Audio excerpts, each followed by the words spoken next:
हर महादेव बोल बम के नारा चलाए सजनवा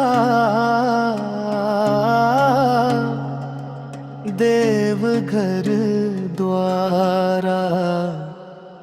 गंगा जल भर के कांधे कांवरिया भोले बाबा दे सुख के डगरिया। सावन के महीना बरसेला फुहार मनवा में उठेला भोले के प्यार। बेलपत्र धतूरा चढ़ाई प्यार से कृपा बरसाई है बाबा संसार पे। हर हर महादेव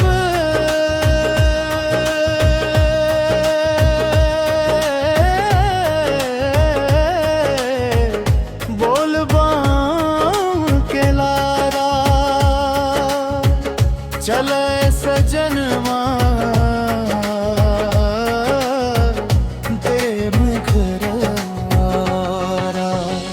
नंगे गोड़ चलब न थकब रास्ता में। नाम शिव जी के रही हर सांस में। दुख दरिद्र सब बाबा दूर करी है। भक्ति के रंग में जीवन रंगी है। बम बम बोले गूंजे संसार भोले बिना सुना लगे संसार। जय शिव शंकर त्रिपुरारी हर हर महादेव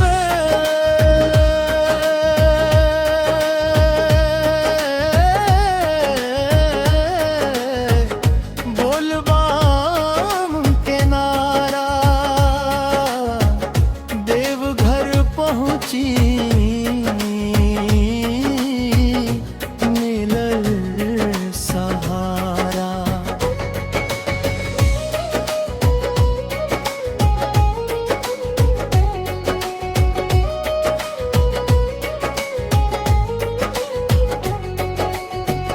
गंगा जल चढ़ा के मांगब वरदान। भोले बाबा राखी है सदा सम्मान। हर हर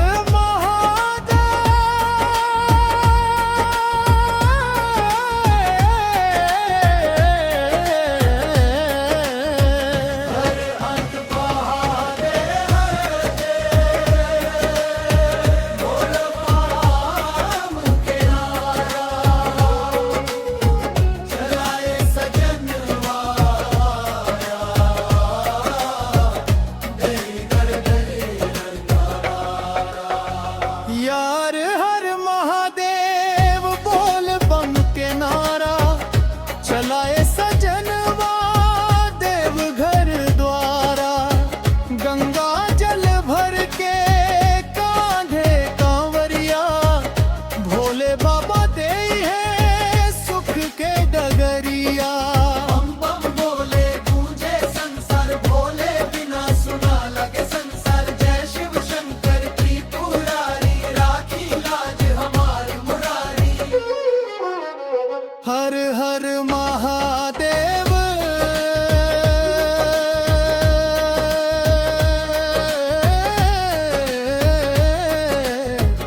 बोल बम के नारा देवघर पहुंची मिलल सहारा।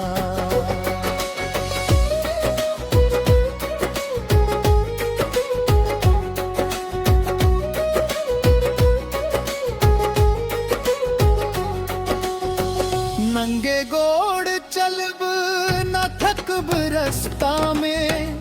नाम शिव जी के रही हर सांस में। दुख दरिद्र सब बाबा